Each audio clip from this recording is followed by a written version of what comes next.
بسم اللہ الرحمن الرحیم ایاک نعبد و ایاک نستعین۔ میرے پاکستانیوں، کل ڈاکٹر یاسمین جو کور کمانڈر کے اوپر حملہ ہوا تھا، جو گھر جلایا گیا تھا، اس کیس میں بری ہو گئی ہیں۔ عدالت نے ان کو بے قصور قرار دے دیا گیا ہے۔ اب ڈاکٹر یاسمین ہماری سینٹرل پنجاب کی پریزیڈنٹ ہیں۔ سینٹرل پنجاب کی پریزیڈنٹ جب بری ہو جاتی ہیں تو اس کا مطلب کہ یہ پارٹی پالیسی نہیں تھی، یہ جو جلائے گئے ہیں، وہ جو گھر جلایا گیا اور جدھر بھی 3-4 جگہ اور جو جگہیں جلائی گئی ہیں، یہ پارٹی پالیسی نہیں تھی، کیونکہ ڈاکٹر یاسمین تو پریزیڈنٹ ہوتے ہوئے انہوں نے پارٹی پالیسی بتانی تھی نا کیا ہے۔ تو جب وہ بری ہو گئی اور وہ ان کی ویڈیو چل رہی ہے، یوٹیوب پہ چلے جائیں، وہ بار بار کہہ رہی ہیں کہ آپ نے اندر نہیں جانا، لاؤڈ سپیکر پہ کہہ رہی ہیں اندر نہیں جانا۔ تو اس سے اب آگے سوالات اٹھ جاتے ہیں کہ کیا یہ جو لوگوں کو اندر ڈالا گیا، 10,000 سے زیادہ لوگ جیلوں میں ہیں، کیا یہ ایک پری پلان ایک منصوبہ بنا ہوا تھا کہ اس کی آڑ لے کے یہ جو کور کمانڈر کا گھر ہے اور یہ جو اور جگہوں پہ آگے لگی ہیں، ان کی آڑ لے کے ساری پارٹی کو بین کرنا تھا؟ ساری پارٹی کے اوپر جس طرح کا اس وقت ظلم و تشدد کیا جا رہا ہے، کیا یہ پہلے سے پلان تھا؟ اب تو یہ سامنے آ رہا ہے، یہ تو اب واضح ہو گیا ہے کہ کہیں بھی آپ جا کے مجھے یہ بتا دیں کہ میں نے کہا ہو کہ قانون سے باہر جانا ہے، پرامن احتجاج، دھرنا کرنا، لانگ مارچ کرنا، جب تک وہ پرامن رہے، یہ ہمارا حق ہے، یہ میرا آئین، میری کانسٹیٹیوشن مجھے یہ حق دیتی ہے اور یہ سب کو پاکستانیوں کو دیتی ہے۔ 3 لانگ مارچز ہمارے خلاف کی گئی، 3۔ بتائیں کتنی FIR کٹی، کتنے لوگوں کو کتنوں کے گھروں میں گھس کے ان کے دروازے توڑ کے اندر جا کے لوگوں کو جیلوں میں ڈالا گیا، کتنوں کی مار پٹائی کی گئی، کتنوں کے اوپر ٹیئر گیسنگ کی گئی۔ اور مجھے یہ بتائیں کہ اب جو ہمارے لوگوں کو اندر ڈالا ہوا ہے، کیا کوئی اس کے اوپر انڈیپینڈنٹ انکوائری ہوگی یا نہیں ہوگی؟ دیکھیں، یہ ہو ہی نہیں سکتا، یہ دنیا کا قانون نہیں ہے کہ آپ ہی جج کریں، آپ ہی فیصلہ کریں سزا اور آپ سزا دے دیں، جج، جیوری، ایکسیکیوشنر۔ یہ تو دنیا میں کہیں بھی نہیں ہوتا۔ ہمیشہ جب کوئی انسیڈنٹ ہوتا ہے انڈیپینڈنٹ انکوائری ہوتی ہے۔ اور میں بار بار، میں جب سے جیل سے نکلا ہوں، میں نے چیف جسٹس کے سامنے مذمت کی اور میں نے تب بھی کہا کہ یہ ہماری کبھی پالیسی نہیں رہی۔ جو پارٹی الیکشن چاہ رہی ہے وہ انتشار نہیں چاہتی، کیونکہ انتشار تو وہ چاہ رہے ہیں جو الیکشن سے بھاگ رہے ہیں، اور یہ جو بھاگ رہے تھے الیکشن سے، یہ ساروں کی مل کے سازش تھی۔ پھر کیا ضرورت تھی کہ اتنا بڑا ایک کمانڈو سٹائل حملہ ہوتا ہے، شیشے توڑتے ہیں، لوگوں کو ڈنڈے مارتے ہیں، جس طرح کہ وہ بیچارے وہاں کام کرنے والے جو رجسٹری آفس میں تھے ان کو ماریں پڑتی ہیں، کمپیوٹر توڑ دیتے ہیں، شیشے توڑ دیتے ہیں، اور مجھے ایک دہشت گرد کی طرح پکڑ کے لے کے جاتے ہیں، جو اس کی ساری دنیا میں وہ چلی جاتی ہیں تصویریں۔ تو اس کا بعد تو رد عمل آنا تھا۔ تو اب میں یہ سوچ رہا ہوں کہ کیا یہ جان کے کیا گیا تھا؟ کیونکہ مجھے آرام سے بھی پکڑ سکتے تھے، مجھے پولیس بھی پکڑ سکتی تھی، میں ہائی کورٹ سے باہر نکلتا تب بھی پکڑ سکتے تھے، میرے ساتھ تو کوئی لوگ ہی نہیں تھے۔ تو کیا وہ سارا کچھ کرنا، وہ مار دھاڑ کرنا، کیا یہ منصوبے کا حصہ تھا؟ اور یقین کریں، جیسے ہی میں اندر گاڑی کے بیٹھا ہوں، جب انہوں پکڑ کے لے کے گئے، بڑی میرے سے تمیز سے باتیں ہوئی، کوئی میرے سے برا سلوک نہیں ہوا، وہاں سے لے کے نیب میں۔ تو کیا یہ دکھانے کے لیے سب کچھ تھا، جس کا رد عمل آیا اور وہ پہلے سے پلان کیا ہوا تھا، یہ جو سب کچھ ہوا ہے؟ میں پھر سے کہتا ہوں کہ اگر سچ پہ پہنچنا ہے تو وہ صرف ایک طرح کہ ایک انڈیپینڈنٹ انکوائری کی جائے۔ اور یہ جو ہوا ہے ڈاکٹر یاسمین کی جو بری کیا گیا، اور وہ ہونا ہی تھا، انہوں نے بری، کیونکہ ان کی تو ویڈیو چل رہی تھی کہتے کہ اندر نہیں جانا آپ نے، اور روک رہی تھی لوگوں کو، تو اس سے تو بری ہونا تھا۔ لیکن یہ ہماری پریزیڈنٹ تھی سینٹرل پنجاب کی، سارا سینٹرل پنجاب ان کے نیچے تھا، تو جو بھی انہوں نے بولنا تھا وہ ہماری پالیسی تھی۔ چاہتا ہوں کیونکہ میرے پاس اب جو نکل کے آئے ہیں کارکن, ابھی میں باہر, میرے ایک کارکن جس کو 17 دن جیل میں رکھا ہے وہ واپس آیا, سارے ایک ہی کہانی سنا رہے ہیں. اتنے زیادہ لوگ ہیں, جیل چھوٹا ہے, سب کو وہاں بند کیا ہوا ہے, یعنی وہ جیل میں گنجائش ہی نہیں ہے جو جیلوں میں جتنے زیادہ لوگوں کو انہوں نے بند کیا ہوا ہے. کس حالات میں وہ رہ رہے ہیں, کس طرح گندگی ہے وہاں, کھانا ان کو دیا نہیں جاتا, 2 دن کہتا ہم نے روزے رکھے ہیں, کھانا ہی نہیں تھا. اور پھر ان سے جو سلوک کیا گیا ہے, یعنی ایسے رکھا گیا, یہ پولیٹیکل ورکرز ہے, انہوں نے کوئی کرائم نہیں کی, ان کی ابھی تو کرائم ثابت ہی نہیں ہوئی. اور پھر وہ بتاتے ہیں ہم جاتے تھے ادھر عدالت میں, وہاں سے نکلتے تھے دوسرے کیس پہ اندر ڈال دیا. اب یہ جو آدمی نکلا ہے, یہ صرف یہ کوئی 40 لوگ رہا ہوئے ہیں, 40 میں سے 7-8 نکلے ہیں, باقیوں کو پھر جیلوں میں ڈال دیا. تو یہ مجھے بتائیے کون سا قانون ہے آج پاکستان میں؟ میں یہ سوال پوچھتا ہوں کہ جو بھی آج حکمرانی کر رہے ہیں, کیا ان کو اندازہ ہے کہ یہ پاکستان کو کتنا نقصان پہنچایا جا رہا ہے؟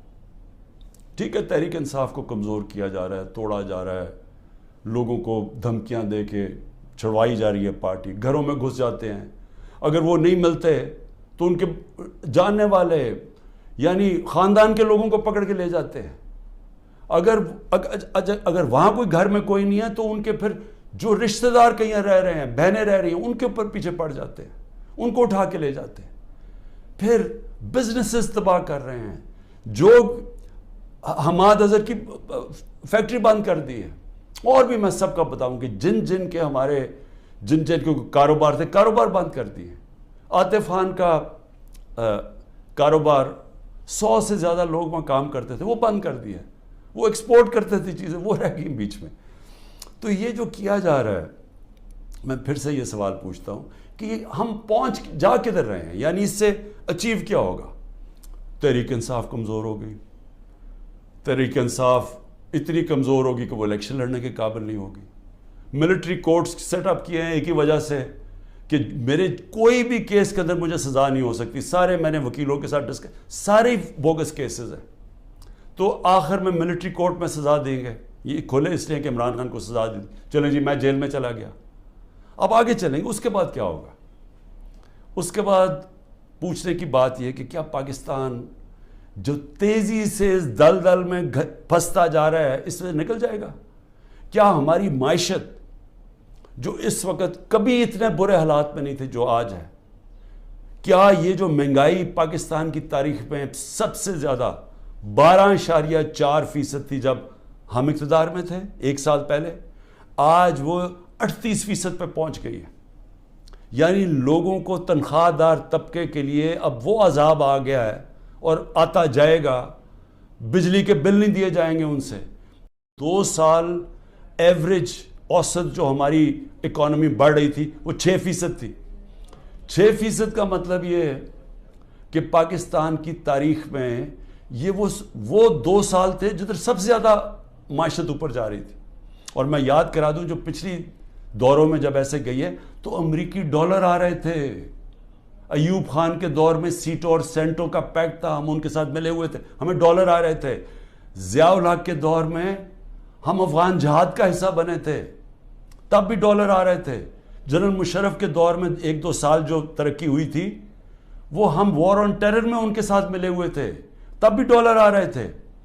یہ باہر سے ڈالرز آنے کے بغیر ملک میں 6% اوسط ہماری جو اکنامک گروتھ ہوئی, اور یہ ایک شعبے میں نہیں ہوئی. زرعی جو ہم نے چینجز کیے, جو انسینٹیوز دیے, 4.5%, 17 سال کے بعد ہماری زرعی گروتھ ہوئی. ہماری جو لارج سکیل مینوفیکچرنگ تھی, جو اصل نوکریاں ہیں, وہ 17 سال کے بعد وہ اتنی تیزی سے بڑھ رہی تھی 10.4% پہ.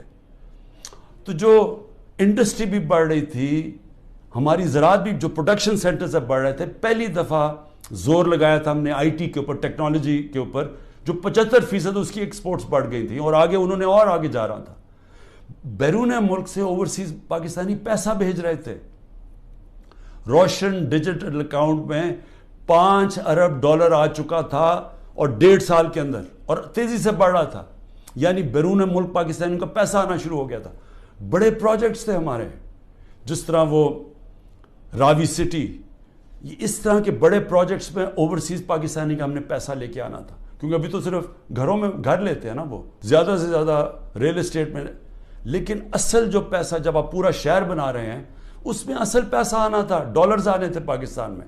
اور جو اگر یہ سندھ حکومت نہ ہمارا وہ پروجیکٹ بنڈل آئلینڈ کا ختم کرتی، بڑے بڑے اربوں ڈالر کی وہاں انویسٹرز تیار تھے آنے کے لیے، تو پاکستان میں ڈالرز بھی آ رہے تھے. اتنے زیادہ، جو آپ بڑے بڑے بزنس مین سے پوچھیں کبھی اتنے ان کے نفع ہوئے ہیں، بزنسز بڑھ رہی تھی. تو ملک جب ترقی کر رہا تھا، اس کو جب اب یہاں پہنچایا ہے اور ان لوگوں نے آ کے آج تباہی کے کنارے پہ کھڑا کر دیا ہے، نہ باہر سے انویسٹمنٹ آ رہی ہے، نہ کوئی پیسہ آ رہا ہے، نہ باہر سے کسی کو اعتماد ہے، نہ اندر سے، تو کیا انہوں نے ان کو اب آگے لے جا کے ملک ٹھیک کرنا ہے؟ سہم گئی ہے، ان کو ڈرایا دھمکایا جا رہا ہے، ججز کو ٹیلی فونز کال جا رہی ہیں، ان کے اوپر ٹیپیں دکھائی جا رہی ہیں بلیک میل کے لیے، یا آپ کے ٹیپیں ہیں یا آپ کے اوپر یہ کوئی کیسز بنائے ہوئے ہیں، وہ گھبرائے سہمے ہوئے ہیں. جو ججز کا ہم نے حالات دیکھے ہیں، وہ اس مشکل حالات میں بھی پوری کوشش کر رہے ہیں کہ قانون کے ساتھ چلیں، لیکن ان کے اوپر وہ پریشر ڈالا جا رہا ہے کہ وہ کام کریں جو کہ سارا وقت ہماری عدلیہ کرتی ہے، طاقتور کے ساتھ چلے جائیں.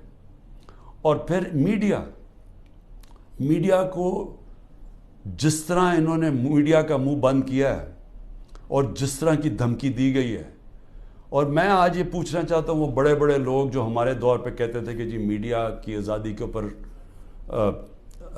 ہم کوشش کر رہے ہیں وہ آزادی واپس لینے کے لیے، میں آج ان سے پوچھتا ہوں کہ آج وہ کدھر چلے گئے ہیں؟